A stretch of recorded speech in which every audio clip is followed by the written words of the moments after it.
I'm getting a phone call into the show. This is weird. Oh, it's my son. I gotta have to hang up on you, bub. Sorry. Um, oh my gosh. I don't know why. Sorry. My son decided to spam me with gifts right now because I don't know for whatever reason. Um, boy, this is real.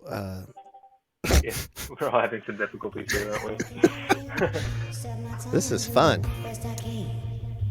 You're listening to the Unemployed Bartender Podcast with your host, Keith Carter. They've already clicked off of the show. You know, I haven't listened to many podcasts. This is riveting for your listeners. You do realize this, right? Yeah, I don't know. What else do you want to talk about? Do you put like little outtakes in the intro of your podcast? All of this can be cut out because pretty much just a podcast. New episodes every Friday. Follow us on Instagram and Twitter at the UB Podcast. All right, welcome back to another episode of the Unemployed Bartender Podcast. I'm your host, Keith Carter, and I'm really excited today because a couple things, a couple firsts are happening. First time I've ever interviewed more than one person at the same time on multiple screens. 3 people, to be exact, will be the total number of people interviewed on this particular episode. So appreciate you watching it. If you're just here for multiple people to be talked to, then you've made it to the right place already. Parler Watch. This is a mod that's on Reddit. If you're not familiar with the internet, Reddit's the front page, and this is the second page of the front page. These guys have been really in it, guys and gals. Pretty much watching what's been going on the other side of the aisle over the last couple months, and I think what these guys have done is pretty unique thing, and a really great service to the rest of the country to kind of hive mind this. He hated the intro. We've already lost Fish. He just said his computer restarted and will join soon. All right. Well, I better get introducing before we lose everybody. We've got, like I said, it's guys and gals from Parler Watch. We got the founder, the co-founder, and one of the early mods. We're going to talk all things Parler and how to watch it and how we should have been watching it for a lot longer, probably. So who we got? We got rootoo. This is the founder of Parler Watch. You're still here. Everyone else has dropped out or not arrived yet. So welcome to the show, sir. Yeah, thanks. Thanks for having me. Glad to be here. Yeah, I appreciate just the fact that this is happening at all, being an anonymous board, and the difficulty of figuring out who I could actually talk to about this. And you guys have been great. So I really appreciate the back and forth and just making yourselves available. Hey, Fish is back. Yeah, my computer's trash. Okay. Well, so Fish may or may not be here the whole show. He'll pop in and out as Fish often do. And we do have one more guest, alphap. She will be here a bit later. But as I was saying, rootoo, the Fisharezombies. These are the 2 founders and co-founders of Parler Watch. Why don't you guys tell me a little bit about what that is, just to get started here? Yeah, so Parler Watch is a subreddit on reddit.com, and it initially started specifically to monitor far-right extremism on the social media platform called Parler. It started right after the election. And that's right when Parler was exploding in the news because all the right-wing people were flooding onto that platform, leaving their Facebook and Twitter accounts because Facebook and Twitter were, the enemies of the right or whatever in their view, and they were being censored. So they flooded to this new right-friendly social media platform, and there was a lot of chatter online in the more left-leaning circles about how scary and crazy that place was. And it was, and I noticed and started the subreddit with the sole purpose of, reporting that, so people could go in there, check it out, screen cap, observe, and then report back to the regular internet where more liberal and leftist people can observe and report it and discuss how wild things have gotten. I have to say it was a lifeblood for me, not having to get a Parler account. Yeah. I did not want a Parler account. I was very fearful of what would happen with a company set up the way that they were. All fears, obviously, were correct. But yeah, you guys were a lifesaver for me and hundreds of thousands of other people that wanted to be aware of what's going on so that we're not just caught flat-footed, barely, protecting our most precious items on a significant days. Like, Yeah, and that's literally how the conversation went. That birth Parler watch is anybody watching this? Is anybody watching this platform? And that's kind of how it all started. And I myself had only learned about Parler like days before we started Parler Watch. yeah, no, it was not. It's not like it was on the tip of anybody's tongue. Like, I Right. knew Parler existed, but it was one of those things. It's like you have to have a critical mass of people to actually for this to do anything. So it's not that big of a deal. You saw these mass expulsion actions taken by the mainstream social media companies, and I guess the bad part is there was a lot of, like, I guess the organizers, the people that were kind of the underbelly of this the whole time, were probably already on Parler, just waiting for an exodus like this, almost based on how quickly everything kind of came together. You would think that. Yeah, Parler had existed for I don't know how long. I think for a couple years, but it was very small at first, and it catered to like Saudis more than Americans, I think, in its early days, or maybe like equally as much. And then it was kind of fringe, because it's I don't you said you never spent time on Parler. It sucked. Like as far as a UX UI, like it was really Yeah. hard to use, buggy. It just made no sense. Like the comments were out of order, and it was just like not a good website. So it wasn't popular until it became like the go-to for all the pissed off conservatives after the election when Twitter started cracking down on people and whatnot. And just we've lost Fish again, but I'm confident he'll be back. But when, like I said, I know you guys it was in just right after the election, when everything kind of really changed. Just the collective agitation of the right obviously reached a peak, which we saw. But when did you realize that something was afoot? That maybe we were heading towards something that was going to result in what happened? Did that ever occur to you guys, or? It's hard to say. I mean, it did and it didn't, because the right's been making empty threats forever. Since in the whole Trump era, I should say. Things like the rhetoric is getting more and more radical, and there's always been like way more extreme fringe online spaces for the right, and it's always been kind of a hobby of mine to follow along. Telegram, for instance. Yeah, me too. And then other more fringe, Nazi spaces and stuff online. Those have always existed, but it was after the election when the mainstream conservative people from Twitter felt like they didn't have a home there anymore, and Facebook, and started leaving en masse. And so we had these kind of like regular conservative Trump supporting people, the MAGA crowd, that were in the mainstream social media migrate to Parler, where anything went. And so you had these normal MAGA chuds, if you want to call them that, all of a sudden mixing with like full-on Nazis and people calling for extreme violence, and they just kept talking about it. And it's kind of something you just sort of become desensitized to. Like me and people like me would become desensitized to. Like, yeah, they call for violence every day. Yeah, they're okay, you're gonna storm the Capitol, you're gonna overthrow the government, sure. I don't know if it really occurred to me, like in the months and weeks leading up to January 6th, I'm not sure I ever took them seriously, if I'm being honest. Yeah, I'm trying to, obviously anyone that was engaging in Parler Watch, looking at Gab, Telegram, all these things leading up, had an idea, something because we were all, if you were like me, I know you were probably tuned in to news 24/7 on January 6th to watch, because you're like, what are these crazy fucks going to do? Yeah. I know they're going to try something, and it's hard to kind of separate what that feeling was like versus knowing 6 hours later that, 5 people are dead and there's been a presidential-led coup against our government. And those are kind of hard transitions to keep track of where your mind was at the time.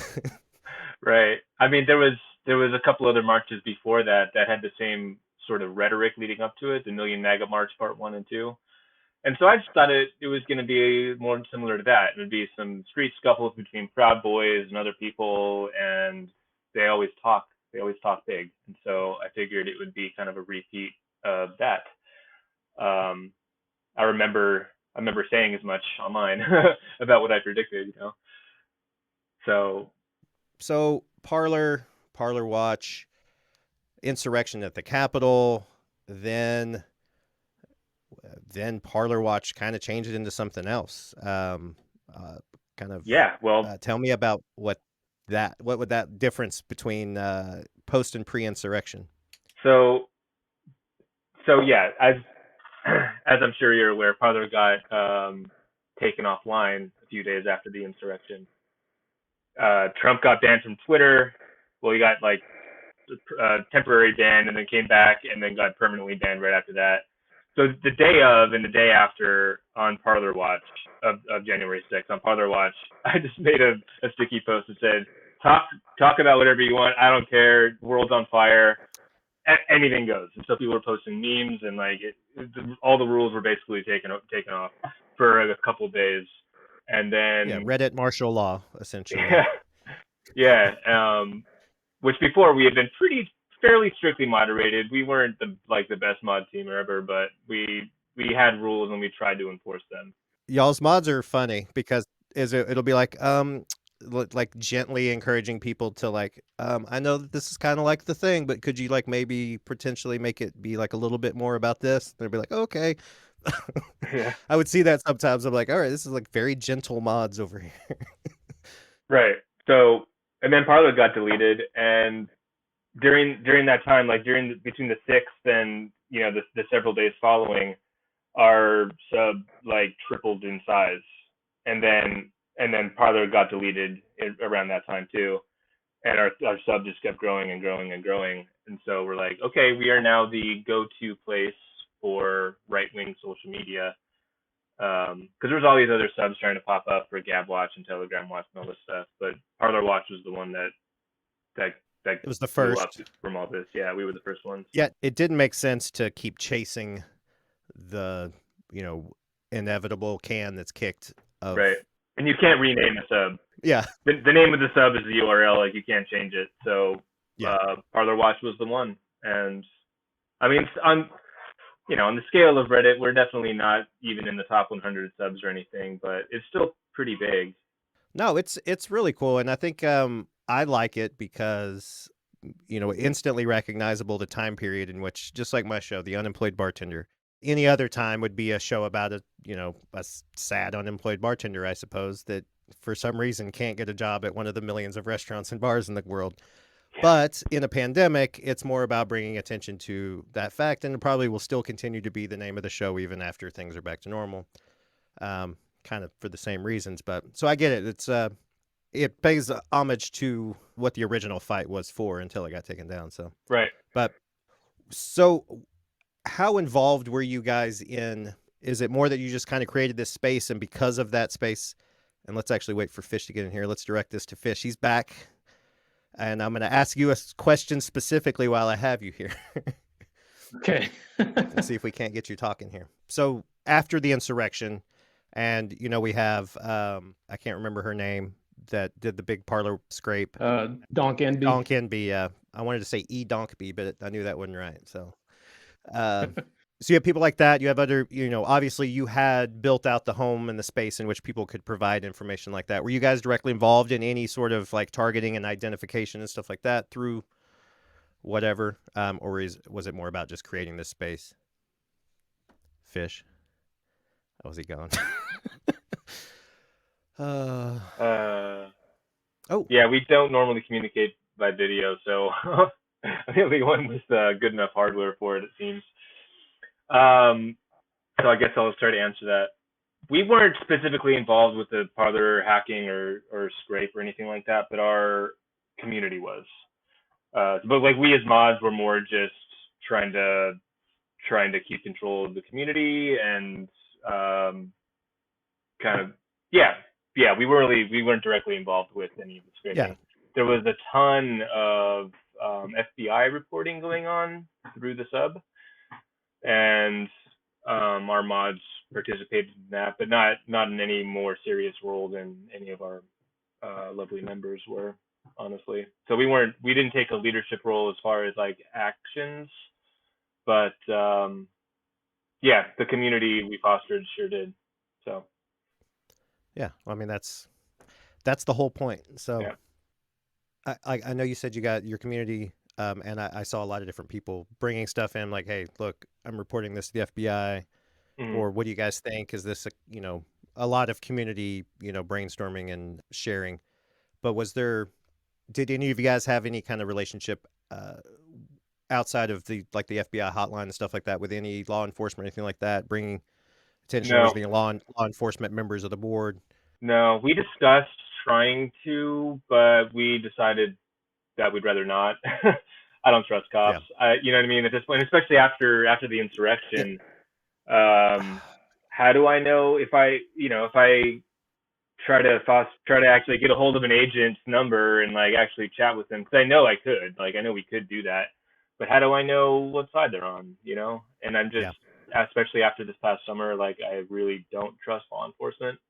If we can use them to help bring justice to some of these people from their actions on the 6th at the Capitol, that's great. Let's do that. But at the same time, I'm pretty anti-law enforcement in general in America these days, so I'm not really trying to buddy up with them too much. Yeah, that can be problematic sometimes, because we all want the cops to help win situations, but it's hard to ignore systemic bias and just bullshit that human beings have had to endure for hundreds and hundreds of years, from systems that were created to keep those specific peoples in check, is a system that I don't necessarily have a lot of fond feelings for as well. So I'm there with you that, but I am curious of how, if you have an idea of how many people were identified through your board that obviously you can't know if they were like caught or anything like that. You're online. Did you get that question? You want to talk? I did not. I want to apologize for if it's not my computer, it's my internet, and for some reason I've had internet all day, and now it's deciding to crap out on me. I've had internet my whole life, and I don't know what it's doing right now. So no, I didn't catch the question. He was curious about if we knew how many people were actually brought to justice through our sub, like from the FBI tips that our sub created. Yeah, like a roundabout idea. If you know any success stories that were directly related to your Parler watch. Jesus Christ! Oh, we only get to just ask him a question and look at him. Well, no, that's a hard question to answer because hold on. I love how that we ask him the question. I like this is a whole segment. Ask Fish a question, Rue answers. While we stare at his face. That's cool. You got me. I'm here. No, that's a hard question to answer. There was certainly there was definitely certain cases that we mass reported. Like our sub just kind of reported these cases, and then we learned in the future that they were brought to justice and they were arrested. But it wasn't just our sub. Twitter was doing it too. Yeah. Other people that weren't in our sub were doing it. So I can't really confirm any number. But I know that there were successful cases that were reported through our sub. It just wasn't only our sub, Yeah. So I guess no Fish, no alphap, but we got rootoo. Yeah, turns So- out your dream of a multi-person sub or multi-person episode Is- kind of dashed. yeah, it's You quick. just got me. Well, one thing I do know how to do is do just a regular one-on-one interview. So All right. this could work out just fine. Yeah. So I kind of get off of the insurrection for a little bit and just kind of talk about the concept of, what happened, like where.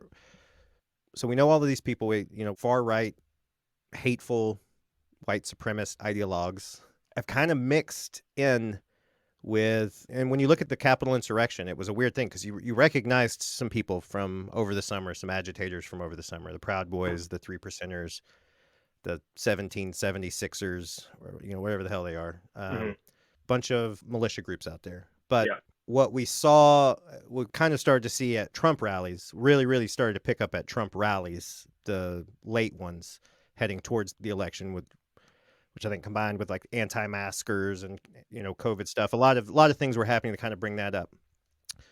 But that crowd that we saw at the insurrection was everyday Joe Blow crowd. These are your dentist and I know because when I was my last dentist I went through probably was at the insurrection because he talked a lot of crazy shit. So, but they're stay-at-home dads and barbers and whomever, states fucking senators, whatever. Yeah.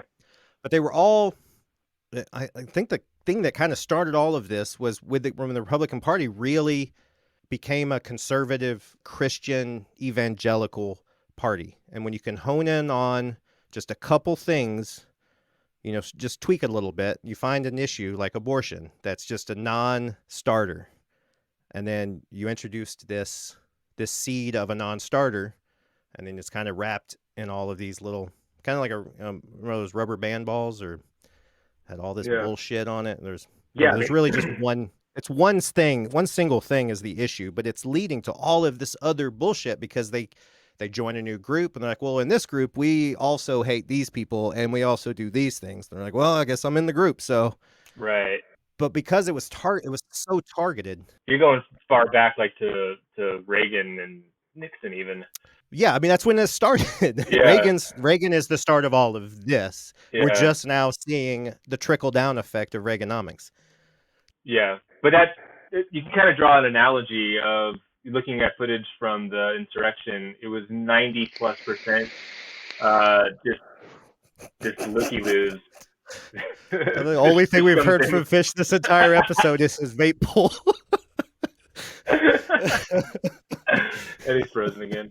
Looking at footage from the insurrection, it was 90+% just looky-loos along for the ride. Like, all right, I guess we're storming the Capitol, and the few percent of people with like guns and zip ties and like had plans to kill Nancy Pelosi for real. Oh. And the rest of the people were just enabling them and goading them on and being like, all right, well, I guess we're killing Nancy Pelosi. And so you can kind of draw an analogy of that same kind of thing happening in Parler and in right-wing social media of just kind of I'm a Republican, so I guess I'm a Trump supporter, and if I'm a Trump supporter, I guess I hate Mexicans and all this stuff, and they just go along with the crowd, and then all of a sudden they're commingling with like these really radical militia people and also these like full-on Nazis. I've said that a couple times, yeah. like no hyperbole, Just Nazi. like idolizing Hitler, the Jew caricatures, the whole nine, just like all the slurs. Full out in the open, mask off Nazis. Yeah. And now all our regular Republicans are just like hanging out with Nazis. And post Parler, It's gotten even worse because they're driven to places like Telegram where, it's even worse than Parler. Yeah, 2 days after the insurrection, whatever, the violent coup attempt, the number one trending apps was extremely alarming to me was Signal and Telegram. Yeah. On both marketplaces. And I was like, we've just driven them off our radar completely off our radar. Yeah. And because Telegram's useful. It's not just, unlike Parler, Telegram is useful for journalists. It's useful for left-wing activists. It was really popular during the BLM movement this past summer. But it became and so there's always been these far right Nazi Telegram pages, and then post Parler shutting down, they just absolutely blew up. And there's all these like Parler lifeboat pages and the Donald pages and stuff, and they're so much worse than Parler even was. It's just this constant chatter. If you, for the listeners that aren't aware of Telegram, it's different. It's more like Discord almost. It's like these little chat rooms. You like sign on to a specific room, and it's just a chat. It's just like a constant flow. You don't have like a profile where you post or anything like that. It's just like a chat room. And so you have these chat rooms with like tens of thousands of people on them, and it's just you can't even keep up with the feed. It's just constant chatter. Nice. It's like scrolling, It's like a YouTube, popular YouTube live chat section where it's just like constantly scrolling, and so you can't have any engaging conversations. Yeah, because everybody can't spell, and everybody has it's just one long run-on sentence for like And people are just posting just like racist memes and like awful. Fish, he's back. Fish, I don't want you to ever give up on this episode, even if you don't get a single. I don't want to either, and it's crazy. There's like shit exploding outside. I don't even know what's going on. So far, we've gotten like you starting to say some words, and then we got one real hefty vape pull about. I'm sorry. About 5 minutes ago. It was the only action we've got. No, I love it. I want someone to randomly pop into every one of my episodes, say one word or pull a vape from now on. So you're hired, sir, as my new co-host. Anyway, so this actually brings me to a great point, a great time to bring up this because we haven't talked about it yet. And it's kind of surprising. Q is a huge part of all of this. It's kind of the thing that's kind of tying it all together. It's kind of brings it back to my previous point about the evangelical Christians and that whole thing. That's what made Q. I think, as I said, the Q was the key here because you had to have pedophilia and saving baby. You had to have, it's got to be about the babies, and it's got to be about unborn babies, preferably, or babies that are about to be born. Those are the ones that are most, precious in a far right eye. Anybody that's been born, trying to get them off the payroll from that second on, but anybody else before that's the thing. So when you kind of made this about, I started seeing my page blow up by just real nice people that I've known for a real long time that watched my kids and, just like ranting, upset, like literally someone is going to come into their house and kill them if we can't go and stop these people from stealing the election and, scaring our children and eating them. And that, that to me, it all keeps coming back to Q, because without that rhetoric kind of blurring the lines, because that rhetoric connects, that saves the babies Venn diagram can go two different ways. And unfortunately, it's gone the way of a cannibalistic cabal of Satan worshiping pedophilic, whatever. And y'all's thoughts. That's all. I just got done watching The Search for Q on Vice last night, so I'm fresh on my mind. Fish, are you there? Man, he was live for the whole time you were talking, and as soon as his internet knows what's up, it's like as soon as it's started to talk. Yeah. So I guess I'll take that. Yeah. What to say? Yeah, Q is insane. It's this mass delusion, and it's hard to follow, because at first they were talking about it all on Facebook and Reddit even, and those platforms basically demolished them all, and they were trying to talk in code, and to try to get to the root of it, you have to go to 8ton, which I don't know if you've ever tried to go there. 4chan is very similar to 4chan.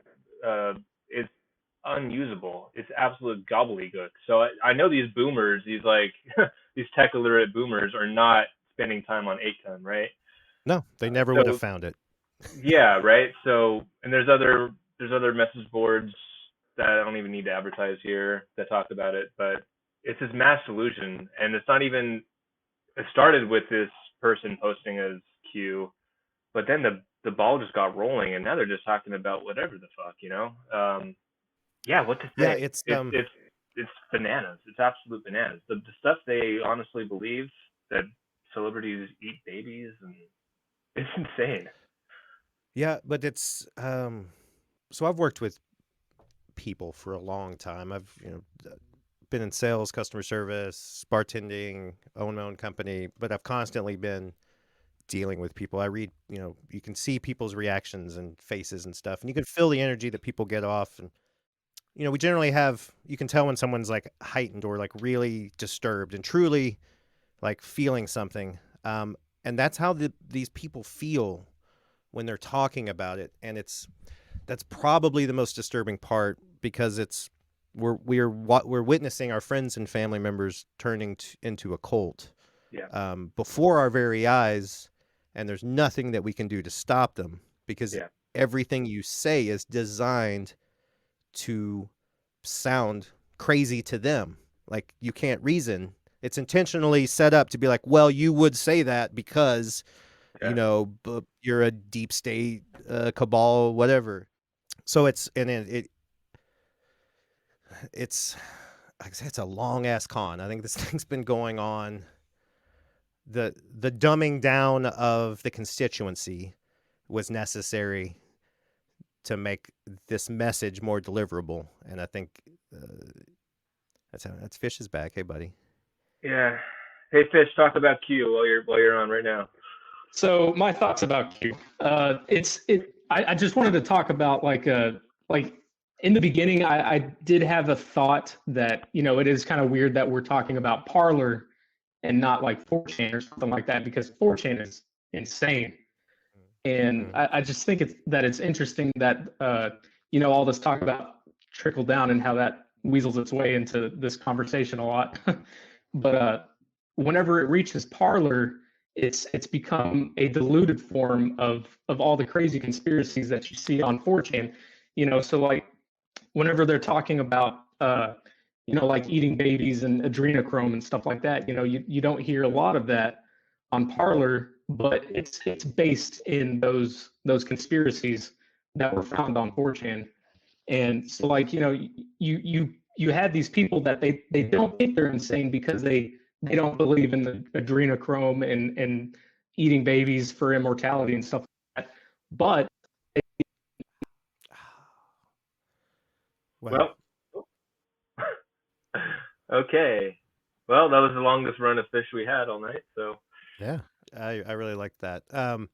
That he brings up a good point. It's something I saw in an interview with a Trump person at a Trump rally, which I like to watch because give us an idea of who we're dealing with here. But have you seen that QAnon, the search for Q, on Vice? No, I haven't. I don't know if it just came out. I just saw it on Hulu last night, and I just watched it. It's 4 or 5 episodes. Really, really good stuff. Do they talk about the Watkins, Jim and Ron Watkins? Yeah, but they go way past that to Schroeder. I can't say his name, and the RDS, and how Flynn is probably actually involved in Q. No, I'll have to check that out. Yeah, it's pretty well researched. It left me a lot to go and check, but I haven't had a chance to look more into it before our talk. But in that, there was an interview with just a young, mid-30s blonde woman in D.C. the night before the election. And, she was like, we're with Q, we're here, blah, blah, blah, blah, blah. And started espousing the normal stuff, the normal crazy stuff. And they're like, so you believe in all of it? You're all, this is all happening. So like the pedophilia and the adrenochrome and all this stuff. And she's like, yeah, I mean, this is her reaction. She was like, that's what we believe. And yeah. And so like we keep thinking that we're forcing them to face their realities and their own, like, look in the mirror, see what you're saying, see that it's crazy. And we keep unintentionally forcing them deeper down their own hole because they're having to reckon with it, and they're being like, I'm not gonna admit that I was this fucking crazy for this fucking long just to turn my back on it now that I have to believe in, eating children. Yeah. Because that would make me a crazy person. So now So I many of have them- to believe. So many of them were so certain between the election and the inauguration. They were 100% certain that Trump was going to swoop in at the last second and declare Oh, yeah. martial law and arrest Biden on stage at the inauguration and all this stuff. And they were betting their entire worldview on it. Like, they were so sure. And now that it hasn't passed, some of them are disillusioned and they're just confused and they're giving up and they're turning their back on it. Some of them are tripling down and saying, well, Trump's actually in charge and he's actually the president from Mar-a-Lago, and some they've done a face swap like the movie and all this. Like, it's the craziest shit, and they actually believe this stuff. And the corporations ended, and then the inauguration in March now will be the real one. But Right. whomever... it's like all the doomsday prophecies that set an actual date like within our lifetimes, and then that don't come to pass. So you want to know what's crazy? What the craziest thing for me is the Myanmar Burma coup, a successful coup that literally followed the same playbook and won. But all more the evidence that it's just it's a coups for dummies playbook, sewed out. Don't trust the media. I'm the only one you can listen to. The election's going to be fraudulent before it even happens. Just trust me. And, that's just what happened in Myanmar. Doubt over the election that, people have been talking. And they're like, all right, well, when they formed the government, they had a clause in there that the military could take over for a year, and they're just going to go ahead and do that. Like, no, but Right. It's freaky actually to realize that is literally what just happened to us. It's clarifying to me how close we became. I watched a lot of video of this one particular person that I was following that was going through, and she was talking about going through a regular day and been like talking to people, and they're like, oh, I don't know what they're going to be doing, like trying to go to the bank, going to the grocery stores, people just doing their normal stuff. But also the government's been overthrown, kind of like how it would be here. Yeah. Exactly. If we were all just be like, yeah, did you see that a bunch of people stormed the Capitol and we're still just doing our regular normal stuff? Because that's how close we were to an actual. Yeah.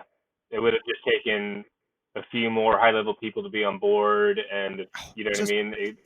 It could have happened. It's not even like any one of these. Just imagine if instead of any one of these people that did their jobs, there was just any one of these other assholes in there. That's all it took. We were just one asshole away from being like, yeah, whatever. Trump president for life. Yeah. Just being in the right spot. That's kind of the unintended consequences of the way we've set up our democracy that's been kind of well hidden for a while, but it's exposed itself the last couple elections with the Electoral College, couple well-placed votes here, there. We got a different president with less support than other people. But, oh, God, I was about to turn to Fish, and he's gone. I didn't even get to say hi to him when he came back that time. Maybe that's why he left. Am I back now? Yeah. Oh, we just have the voice of Fish. I love it. The voice I'm of not on Fish camera? God. No, you're not on camera, but this Okay. is even better. I'll take it. What do you have to offer us, Fish God from heaven? I missed out on a lot of what you just said. Yeah, I have a tendency to repeat myself, so I probably say it again here. But more than anything, I just want you to finish whatever thought you had going on earlier. I doubt we've digressed much from that. Something about Well, what I was saying was whenever these crazy theories that are born on 4chan hit Parler, it doesn't have a lot of the it's watered down quite a bit, and it doesn't have the adrenochrome and stuff like that elements to it, but they're all still based on these theories. They're not based on any actual facts or anything like that. So So whenever they're repeating things that they've heard, that they've picked from 4chan, they don't realize. Rue, you picked a terrible time to go for a No, I'm here. break. I'm here. I wasn't going far. Just got Okay. a drink. Well, we lost fish. As per usual. Yeah, I think we got his point though. It's a good one. Yeah. Parler was like, yeah, it was the new normie right wing space that was also an extremist right wing place at the same time, And so all the crazy conspiracy theories from the darker places ended up there. And you had Tucker Carlson and Milo Yiannopoulos, and they had millions literally of followers, and so they could just like basically tweet and mixed in with these like full on Nazis, and it had the same followers, the Venn diagram. But saying the same words. Well, I mean, more or less. Some of them were, yeah. But just without, the, I don't know, I forgot the word. What's the word where you say things, but you don't really say them? Yeah. I can't think of that word, but I know what you mean. You know what I'm saying. I'm saying it right now by not saying the word. And it all perpetuated around the big lie. That's what we're talking about leading up to the 6th. Because I became aware of Parler and got on Parler right after the election. And so what spurred on this whole thing was Twitter and Facebook and everybody else censoring the big lie, right? And that's what was like topic number one the entire time Parler was popular, was that the election was rigged. And this information was shared there and perpetuated, and it was basically the main subject of conversation on Parler the entire time it was popular.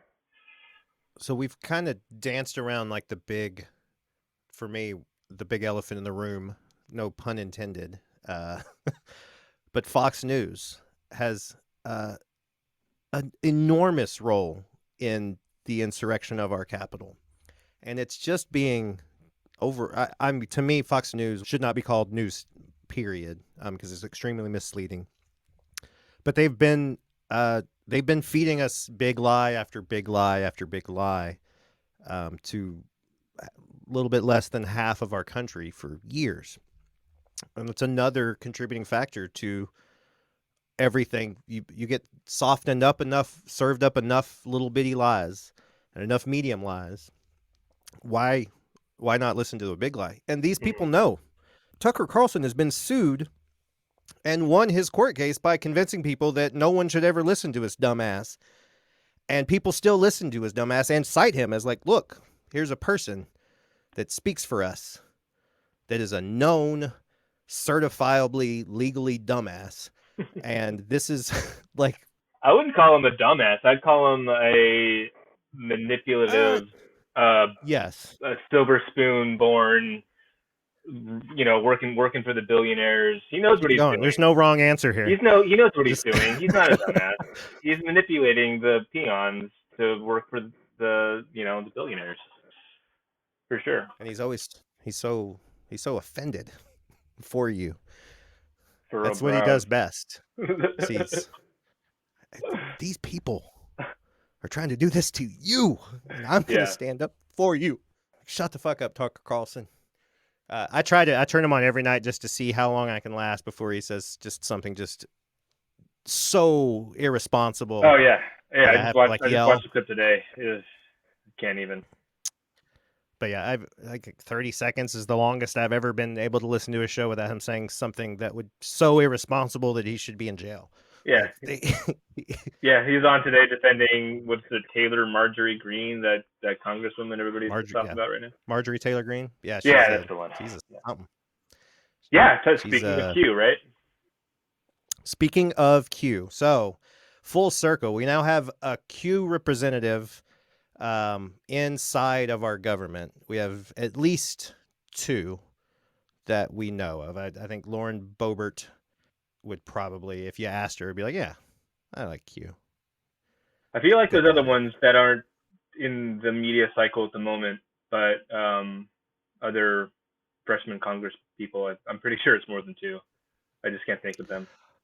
Yeah, those are the ones that have been out there. They have to have their gun with them on the floor of Congress, for whatever reason. But Marjorie Taylor Greene's the one that's definitively like, she thinks that Jewish space lasers started wildfire in California a couple years back, and Yep. it's I think we'll know a lot more about how well we're able to recover from all this and all the misinformation and stuff based on how they handle how the impeachment goes, which I think we know it's probably not going to be what we want. But yeah, more importantly than that, I mean, there's a lot of different ways to wiggle out of that, not impeach them and still move on as a country. But it's going to be how we handle these these members of Congress that are currently sitting. To me, you literally have, it's like having co-conspirators on the jury right now, as it is, as currently structured. It's messy because they were elected in, their elections weren't even close. So but it's messy, man. Obviously a loophole in the system somehow. Yeah, but they're also basically advocating for, the overthrow of the government, more or less. Yeah. In other words, right? It's messy. So Fish has he's just now completely a zombie. And I'm on the Discord with alphap, and she's having technical difficulties, computer problems. Well, if she can ever make it in, I still want her there, even if it's for the last 30 seconds. Then I'll have still broken my own personal record for total number of guests interviewed at one time, even if it's for half a second. 1.5. Hey, Fish. Hi.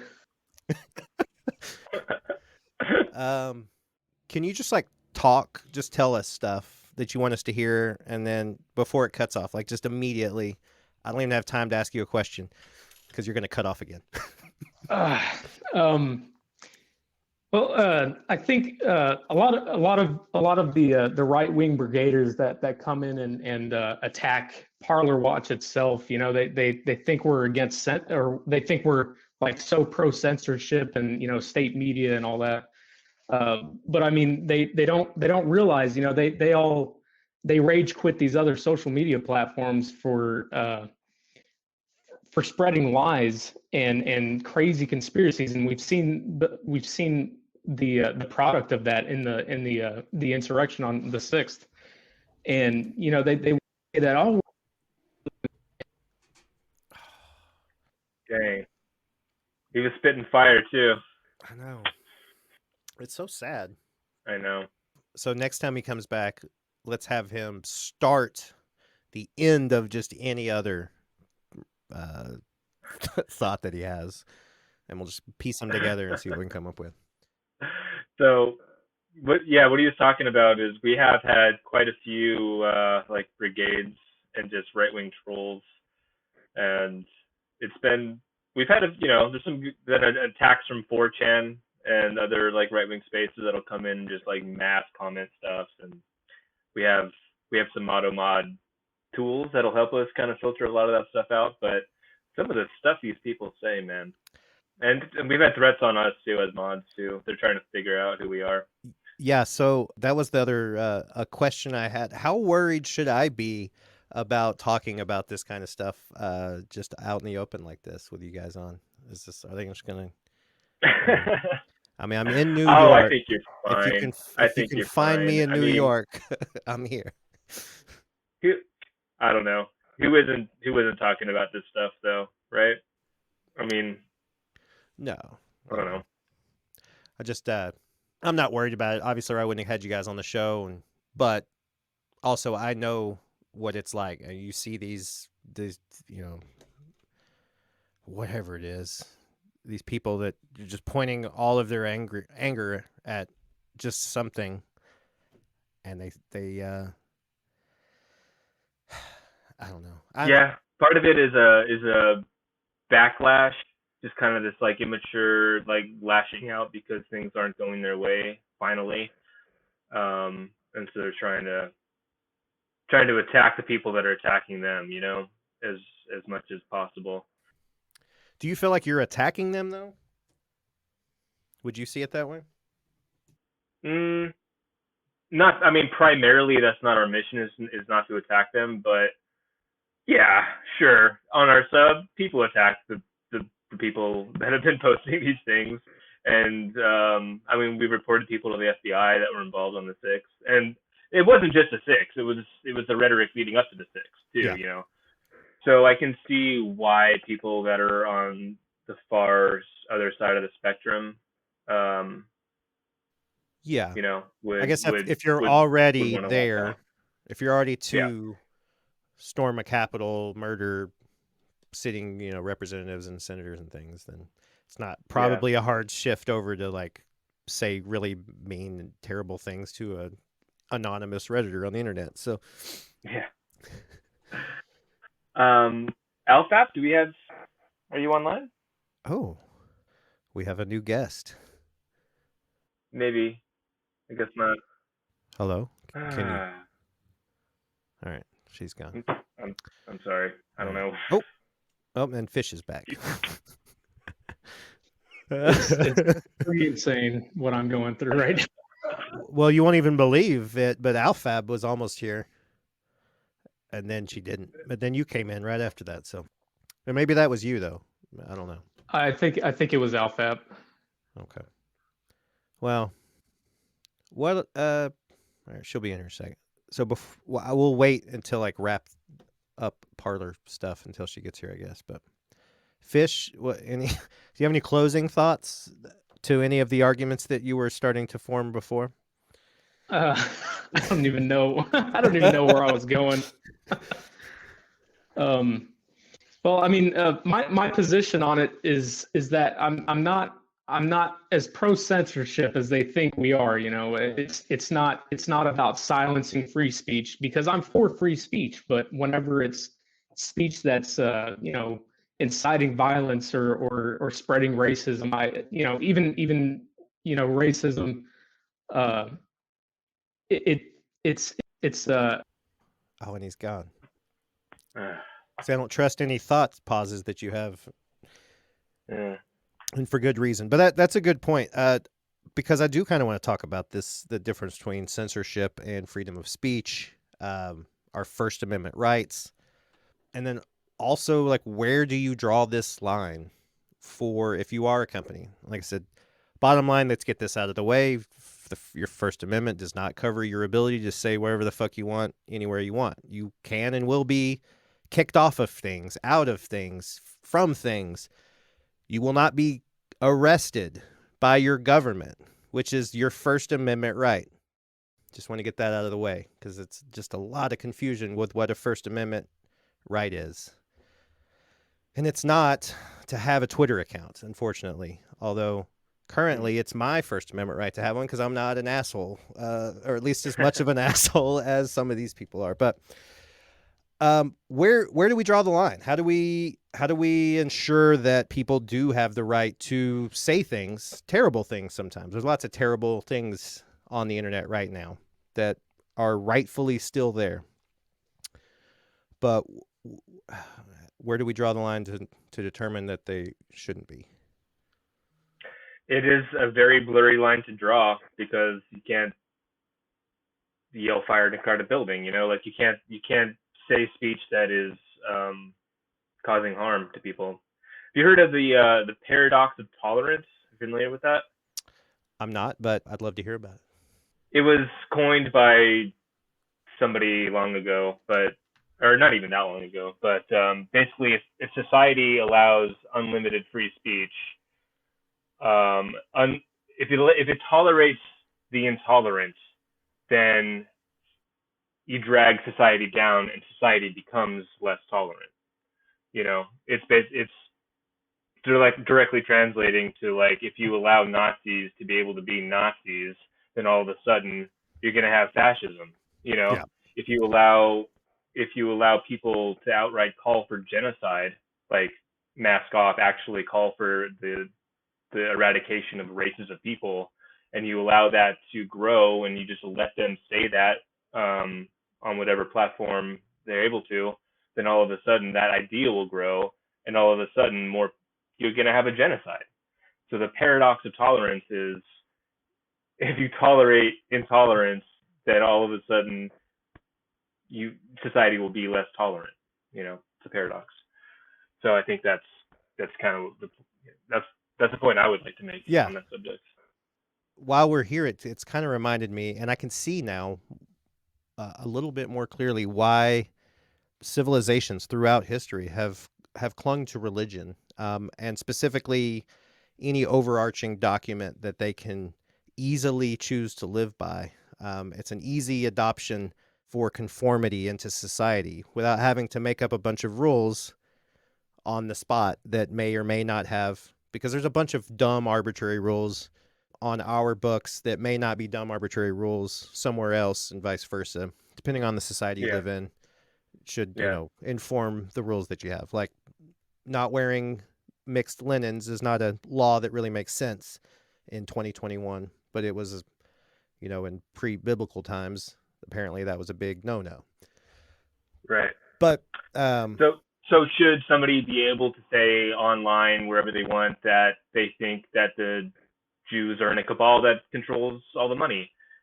Okay, I guess. Should they be able to say online wherever they want, we should kill all the Jews? Like, no. Yeah. Right? I mean, like, where do you draw that line? Because that line is really blurry, and if they know they're not allowed to say we should kill all the Jews, then what they're going to say is the Jews control all the money, and what they mean is we should kill all the Jews. Right? Yeah. So that's the paradox. I mean, it's a very blurry line to draw, and it's been up to the social media platforms such as Twitter and Facebook to draw that line, because the government won't. It's not the government's place in those instances to do that. So they've drawn that line, and now the people that want to say those things have been forced into deeper, darker places online. Where they will continue to say those things, unfortunately. Yeah. Can you hear me? Anybody else in this room? I see somebody, but no cam, no mic, just a speaker. Can you just hear us? Good to see you again, Fish. Glad that we got you here. So we've got, as you can see, it doesn't require much computing power to be a Reddit mod. Why you guys stay on Reddit? Yeah. Yeah. So, are you there? Hello. Yeah. So we've got Rue. We've got Fish. We got Fish here finally right now, and we've got alphap's live mic. So we were almost just so close to that moment in time. My headset. Can you hear me now? Yes. Yeah. Hello. Can you hear me? No. So yeah. And with the live mic here, I'm afraid to go ahead and kick to another subject. So we'll just chill. We'll just lie in this space, sit in this space for a little bit. Fish, do you have anything else you want to add real quick before you get cut out? See, already, you're muted. Oh my God. This is like the worst video chat I've ever experienced, and it's the only one that I've ever recorded. I know. I kind of like it. I like it because this is my show, and this is what my show is apparently. So yeah, it's the first time. The only regret I have is that this is not being live streamed. I guess it's entertaining. It's something. Anyone that listens to my show will be highly entertained by this. Like, wow. Okay, cool. They like listening to people talk. Multiple people talking over each other and just random people jumping in and stuff. So, yeah. All right. Could you tell Fish to pop back in one more time before he gives up, so I can say bye? Okay, I will. All right. Well, Rue, it has always been you. It's been you from the beginning. Yep. And I'm okay with that. This thing has been so many different ways in and out. I don't know if we've talked about everything, but I feel like we have covered Q, insurrections, satanic, cannibalistic, pedophilic cabals. Yeah, the state of social media. We kind of touched on that post Parler. I don't think there's any broad strokes that I needed to get out that we didn't touch. Okay. Yeah, our sub has been kind of an ebb and flow. It goes with the media, and it's been sort of the past week or two have been a lot quieter. Um, but right now Reddit's all about Wall Street bets, and Yeah, I've also been distracted with that news. you know, just like the rest of Reddit, I've spent less time on Parler watching more time on Wall Street bets. yeah. Did you get involved in any of these? Are you I put a few dollars into AMC the and lost AMC? about half of it so far. So I had been since the middle of last year. I've done pretty well with solar energy and renewable energy stocks. And this Wall Street bets thing, I was on a stock that had been up, I don't know, like 170% in the last 3 weeks, just giving me 20% gains, dropping 5 and Nice. giving me 20, like clockwork. And then it hit, let's see, I bought in at 217. It hit $29 a share for like 10 seconds, and then all of this shit with GameStop happened, and it just literally fell to $17. I had a stop loss in at 22 that I was able to keep, I was fine, but that thing is really fucked, and I had to pull out. I'm like out of all my stocks right now because it's too much pressure on the rest of the market. No one's buying the same, no one's doing anything the same at all, and it's it's really kind of disruptive, really fucked with It, things. It really was. I know they were. I think the dip that your stock, I'm dumb with all this stuff. I don't know what I'm talking about, but I have a feeling the market wide dip that this traded will be pretty temporary. Well, do you remember that it was at I don't know, like 145 when that whole short squeeze got executed and GameStop went up? Everything was just like. Yeah, I know. I was kind of freaking out. I don't play the market. This me playing with meme stocks is a new thing for me. I it's for fun. So I don't really know what I'm talking about at all. But I was kind of freaking out when the pandemic first started and the market started to really crash, and I was so surprised when it bounced right back up. It was, if you look at its chart, just a quick dip and bounce back. So I can't imagine this being any worse than that. Oh no, it wouldn't make sense. It didn't make sense that it bounced back so quick because the economy sure didn't. Nothing, and that's the point. Is there's stocks making sense within a period of time that you've been tracking.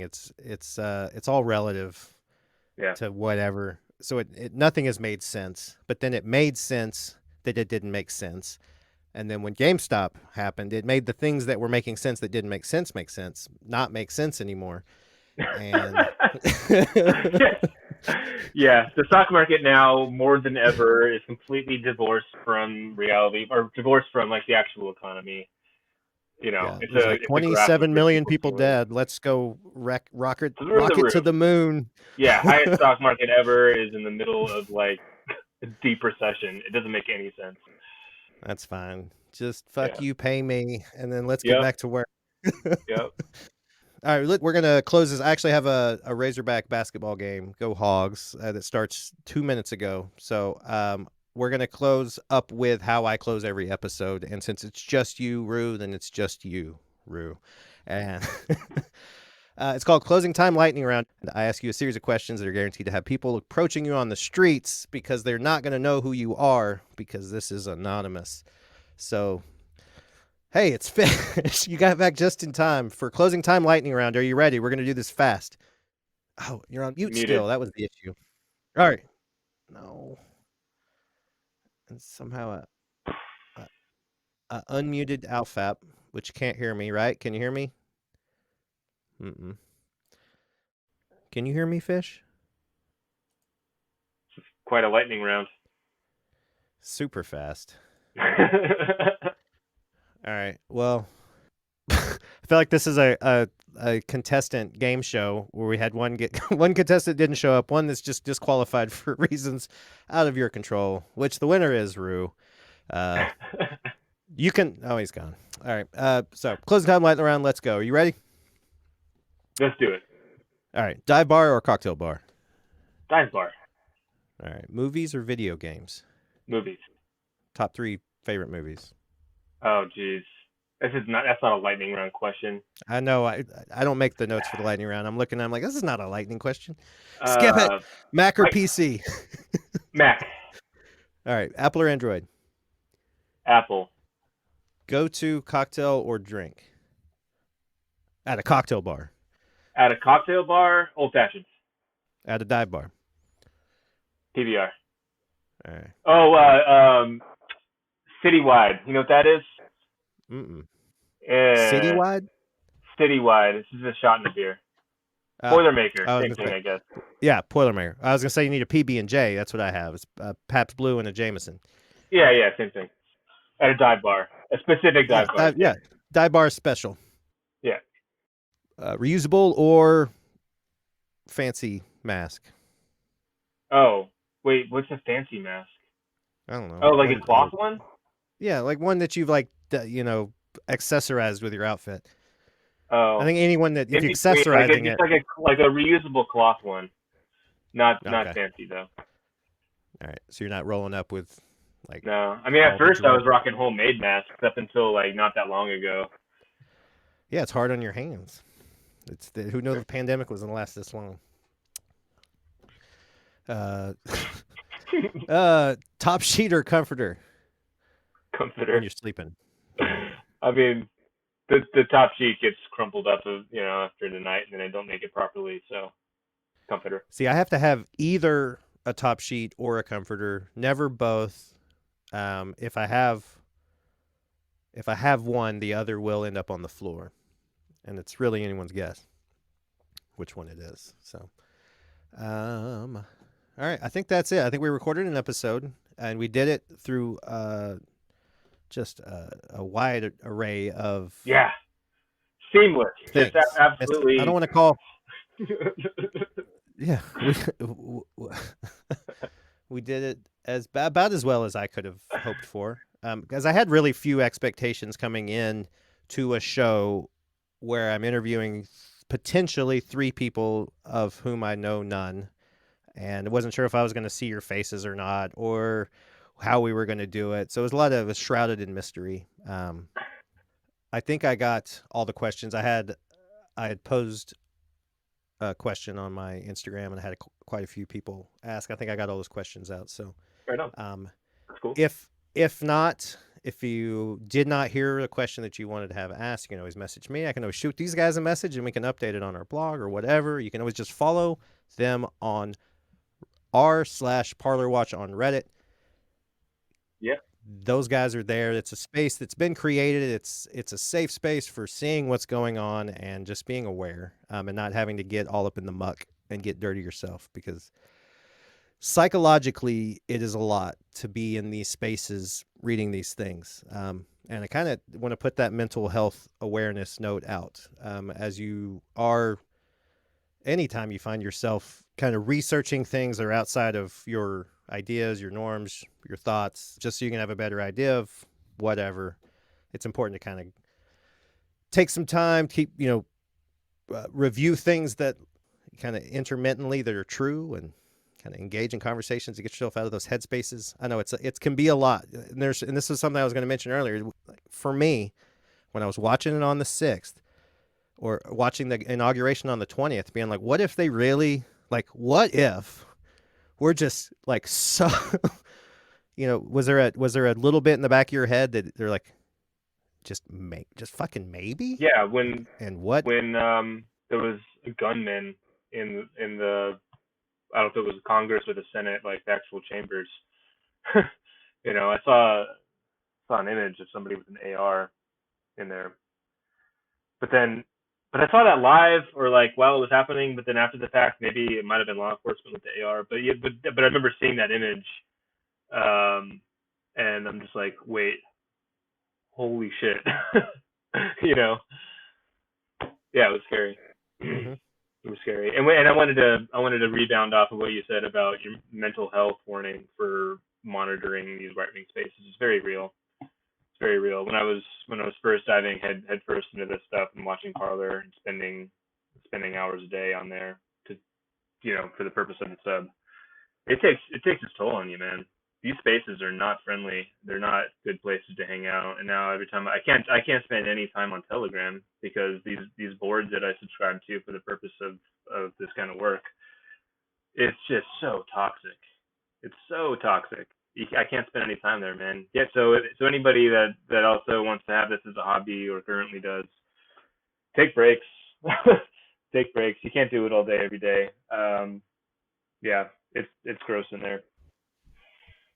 It truly, truly is. It's yeah. Well, anyway, I appreciate you, Rue, because you've been here from the beginning. You're an OG, and I love that about you. I appreciate the Fisher-Zombies You tried. and alphap's keyboard types. Yeah, you tried. Oh, well, yeah. Wasn't the smoothest podcast ever, but I enjoyed it. Thanks for having me. No, and we made one. Yeah. And because honestly, the only thing I ever try to do when I make one of these podcasts is to make a podcast. And every single time I've done it, and this time is no exception. So, awesome. As you know, if you listen to our show, we've got a guest bartender coming up on the next segment. And yeah, I'll see you guys there. All right, welcome back to the other side of the Unemployed Bartender podcast with our guest bartender segment. Oh, you know what? One thing I didn't ask that I always ask, and this is, I haven't because it's a late edition, but I always ask for a phonetic pronunciation of all my guests. And I am afraid I'm going to need one for yours as well. No worries. It's pretty common with my name. Yeah. It's pronounced Caer. So it's Okay. simpler than it looks. It's an old Irish name that's supposed to be pronounced Caer, but no one in my family has an Irish accent. So it became Caer. Caer Maiko is usually what I go by. All right. Well, welcome to the show, Caer Maiko. Oh, your headphone fell out, but I said welcome to the show. Thank you. But yeah, what are you up to today? I'm in Austin, Texas. Okay. So things are relatively open, but I've been rather quarantined. I am in my second trimester of pregnancy. Well, congratulations. Thank you. So COVID's a little bit of a scarier thing for me, but my bar's been doing to go this whole time, and Nice. We've been nice and busy, and my pop-up has something coming up soon, so just working on those things. Yeah, that's awesome. So yeah, I see here now that you are your name is pronounced Caer Maiko because I'm looking at all the information now. You're from Boston and you're living in Austin. So yeah. So you're where are you working now currently? Currently, I am at Drinkwell, which is kind of a neighborhood cocktail bar in Austin, Texas. We're one of the probably the older spots to do craft cocktails in the city. It's been around for 9 years next month. Oh, cool. Yeah. What part of town is that in? It's in North Loop, Hyde Park area, so just north of campus. I don't know cool. Have you been to Austin? Yeah, I've done. I used to own a clothing company, and I would do some different things. I did Pecan Street, whatever it's called, festival. Yeah, Pecan Street Festival. Yeah. Yeah, and some other thing there, but I've been to Austin quite a few times. Nice. I'm from Arkansas, if you weren't aware of all the jerseys hanging in the background there, but so it's not too bad of a trip from Arkansas down. From New York, it's a little tougher where I'm at now. Absolutely. But it's what kind of weather are you guys getting down there? We're getting another blast of snow to follow up 2 feet of snow we got last week that's still on the ground. I've been seeing all of my East Coast friends on all their photos, and I am not jealous at this point. I was jealous after the first snow, but we're looking at a beautiful like high 70s the past couple days. I know, I'm sorry, I shouldn't even said that. It's fine. It's fine. My sister lives in the Keys, and I'm going to visit her very soon. At least you'll have that. No worries here, but yeah, tell me more about what you've been doing, what you've kind of gone through with the COVID in Austin. I know things have been different in every state, and people that we talk to have had various degrees of being completely closed. Like for the most part, we are here in New York, to completely open. Like for the most part, they are in Florida. Where does Texas kind of fall on that?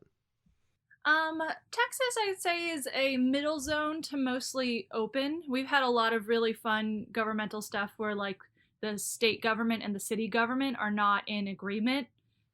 So the city will put out an order, and then the state will sue the city for putting out an order.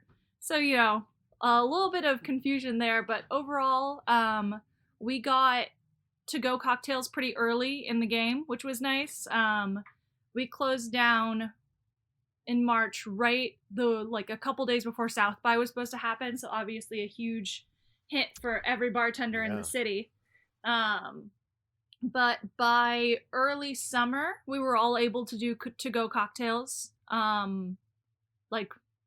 completely. We were able to do beer and wine, and we were able to do, you could do minis and 375s with a mixer on the side, pretty much from the beginning. But once we were able to actually serve mixed drinks to go, things definitely helped. You know, people in Austin love to spend their time outside, so grabbing a frozen beverage to go and then hanging out in a park was kind of a nice summertime. And now it's just an interesting situation because a lot of places have reopened, and it's not like their fault. Like, you have to reopen at a certain point if you don't have income and you can't be closed any longer. But also, a lot of places are choosing to stay closed, but because certain places are open, to-go sales obviously dip a little bit as well. So it's a complicated game. So in terms of percentage of income lost based on like the time period from this year to last year, where would you say it kind of fell based on what kind of services y'all were able to offer? Yeah. The short couple months that things were down to stage 3 out of 5 in Austin, we actually opened for in-person services at the bar I'm working at, and at that point we were making almost exactly 50% of sales from the year before, which is great. Like, if you're able to do 50% at 50% capacity, like, we had a smaller staff, and obviously we lowered our costs as much as possible, but that we were able to feel okay. But it's not even close to that once you do to-go. So yeah. So based on the fact that it seems like a lot of people were out and about in Texas, and I know that the cases there have been pretty high, would you say you've seen any correlation between transmission in bars and restaurants versus other places? I know there's various data points that are suggesting different things. Yeah, but to me, kind of common sense says that if you're sitting inside with no mask on with other people, it's a pretty obvious point of transmission. Exactly. I would say out of the people I know who have gotten it, most of them are bartenders who have been working in places that have been doing in-person services. And obviously that's very skewed just because a good portion of my friends are service industry. So that's going to change it from my perspective. But yeah, I can't say, I'm not a scientist, so I can't necessarily put my mark on whether I think that's a strong point. I think that a lot of places, Texas included, have been very strict on restaurants while not being as strict on other places. Or the stadium still had football games and stuff like that. And at least that's outside, but I think that does come down inherently to that. It's really the only thing, and that's, I'm back and forth. Obviously, I would love for all of the bars to be open and everyone to be making money. But you get to that point where you see it's the only thing that we're really doing where we actively are taking our masks off and interacting around each other. Exactly. All of these other activities that we talk about and compare to don't really compare, because if you take your mask off, you're being an asshole at that point in any of these other scenarios. But it's allowed for you to take a mask off while you're inside eating. So yeah, I have been more on the cautious side for sure. I have been pushing for us to stay closed until things get significantly better. But at the same time, it's hard to say exactly what is the best decision for everyone. But at least for me, I am very grateful that my owner has been very understanding and heard all of the worries of the staff and has considered our safety so much in the decisions that she's made, which is nice. Yeah, that's great. I mean, it's always good to have, working with anyone, especially people that own the place that you work at, to at least understand the concerns of their employees. Yeah, know where they're coming from. Like Take care of them. This shit's crazy out here, all over. But tell me a little bit more about your bartending experience. How long have you been in the game? What's some different things?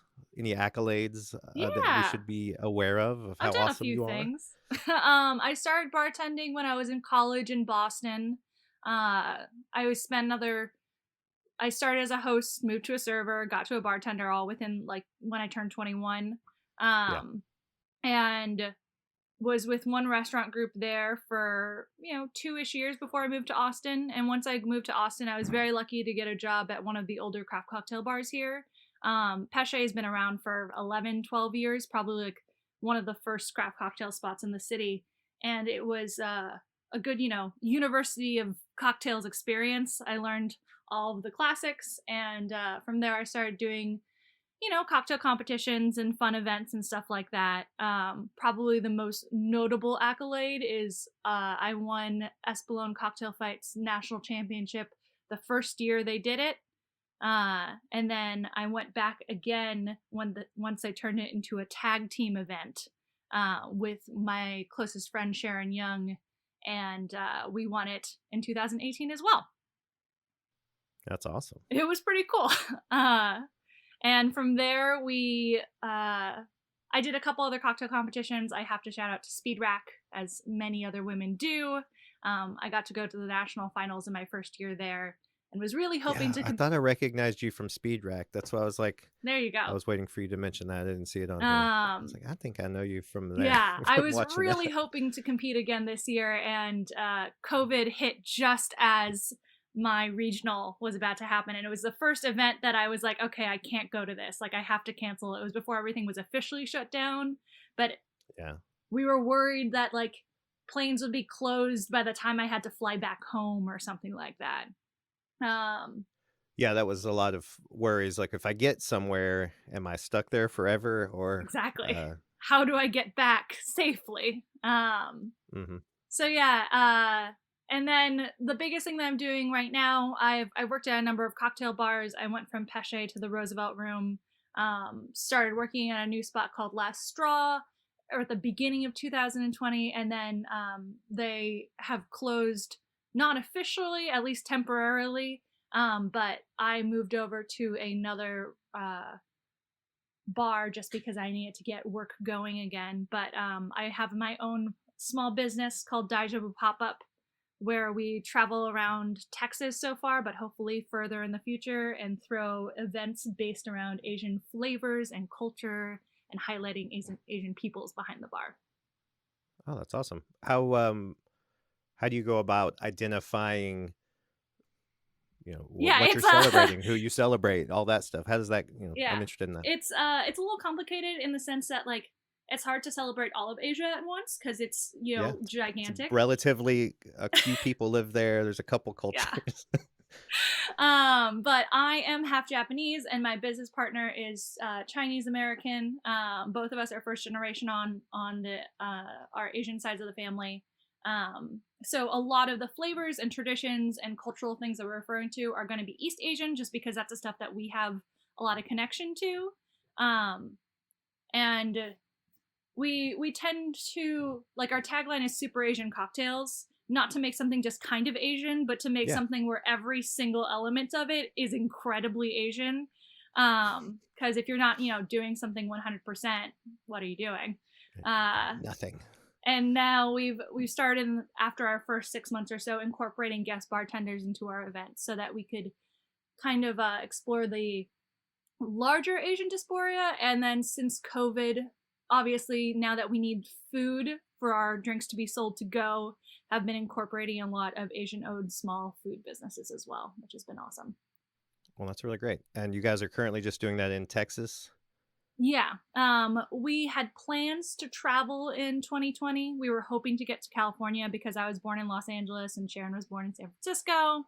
And obviously with the large Asian populations in those cities, we thought we'd probably make a big splash, but also postponed. We're hoping to travel again maybe towards the end of the year if things are looking good. And our dream plan is, 2022, get over to at least the West Coast, if not both coasts. I think obviously that's a really great concept, and it sucks that COVID has taken away probably what was going to be building into something pretty cool. Yeah. I'm definitely going to keep an eye out. I could see some different things that you guys could do on the online space. Yeah. That Absolutely. would be kind of cool. So I'll be watching for that from you guys. Thanks. But maybe we can get a little bit more awareness after we get this episode out here. You know, the goal of every guest bartender that we invite on the show is that you share with us an original cocktail. And I'm hoping that one of these, it's a super Asian cocktail. Yeah, we can really do a super Asian cocktail. Try today. a super Asian cocktail. Yeah. What are you thinking? What do you got for us? I'm going to do something that we haven't, or I'm going to tell you about something that we haven't demoed yet, one of our newer cocktails, because I don't know if you know, but it is about to be Lunar New Year, and we're about to enter the Year of the Ox. Very big deal for a lot of East Asian peoples. So right now we're putting together a cocktail box with food and snacks and celebratory stuff for people to pick up in Austin. We're almost sold out of the box, but we'll be handing those out on Lunar New Year. And one of the cocktails in the box is called the Year of the Boulevardier. So it's going to be a Boulevardier riff that we primarily took inspiration from Hawaiian oxtail soup to come up with the flavor profile. We spice sweet vermouth with Chinese 5 spices. It's primarily cinnamon and star anise heavy.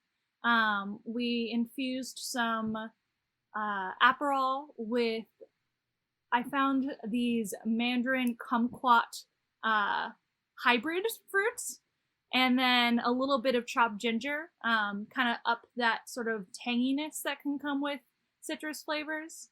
And then we did a peanut oil fat wash on some bourbon.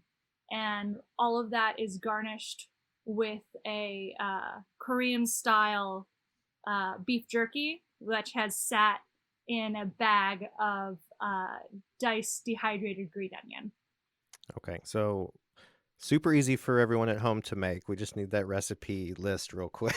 Yeah, exactly. It's not a ton of bottles, at least. It's like a 3-part drink, but like you're gonna have to put a little bit of effort into, you know, the infusion process. It's not a one evening kind of a mix. No, I don't think so. What is that one called?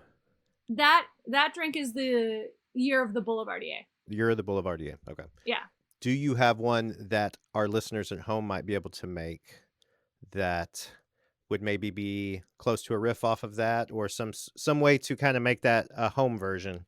Yeah, absolutely. I'm trying to think of anything off the top of my head that's particularly easy to make at home. It's often difficult with the stuff that we do because half of our ingredients come from an Asian market. Mm-hmm. But well, there's a lot of Asian markets all over the country. I think yeah, exactly. As long as you have an Asian market closest nearby, then you're probably fine. One of the things that we've done that's easier to make, I would say, is we have a drink called the Tiger Mommy, which we have a non-alcoholic and an alcoholic version, which we're also featuring in the box for people who want non-alcoholic drinks. But it's Thai tea. We make put a little bit of massaman curry in cream, and then any honey forward scotch, and it becomes this very delicious boozy Thai tea riff with just a little bit of savory touch. Okay, yeah, I want that too. So I'll make sure that we get these. We'll get some measurements from you. We can put on the Instagrams, so people can try to make this. Those both sound really delicious, though. So I'm gonna have to use my own skills to.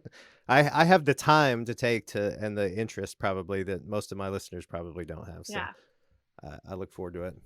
This is going to be a short, quick episode. I really appreciate that you were able to jump on and join me. We had the guys and gals from, I don't know how familiar you are with Parler and all of the crazy things that have occurred with our country the beginning of the year, but the Reddit group parlerwatch was pretty instrumental in kind of pre and post insurrection of gathering information on people that were involved. And we have an anonymous interview with those guys on the first half of this episode. So That's so cool. yeah, super excited Thank you about guys it. for your hard work. Yes, so excited to have them, and that's why I'm really, really just beyond pleased that I was able to get someone of your caliber to join the episode. So really appreciate you joining me as well. Because of how long that episode ran, we're going to go keep this one short, but I'm going to do what I do at the end of every episode is I'm going to hop on service, let you get on point, close the episode out any way you would like with whatever words of wisdom you'd like to offer the world.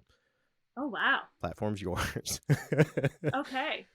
I guess, like, since we're already talking about somewhat political stuff in this episode, as someone who runs a pop-up centered around the Asian American identity, I just have to bring a little bit more awareness to, obviously, Asian Americans have experienced a lot more racism than we usually do this past year, and it's been really rough on a lot of people. I have a little bit of luck in the sense that I am somewhat white passing, being mixed, so it doesn't necessarily affect me as I walk around, but I have a lot of friends who felt very uncomfortable in their spaces.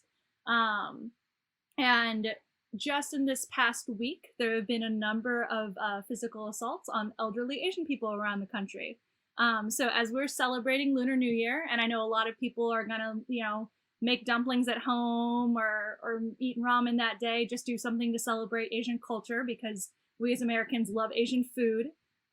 Please also take care of your local Asian community and your people and visit your local Chinatown, because not only are they dealing with the same COVID shutdowns as we are, but they also are dealing with a whole nother level of racism. Yeah, 100%. That's as important as anything that's going on right now. There's just a lot of hatred in a lot of places, and it just needs to stop everywhere. And we're gonna figure out how to do it. Damn it! So yeah, we're gonna get through. Whether it's making cocktails or ordering dim sum to go, we'll figure out a way to help. We will do it. Well, I appreciate it so much. Like I said, thank you so much for joining me. Congratulations on your pregnancy, and I hope continued health and happiness with that. That's it. That's the end of this show. Make sure you tune in again next week. You can find me on all of the social medias at Keith A. Carter and Keith Carter 1981. And of course, at the UB podcast for the show.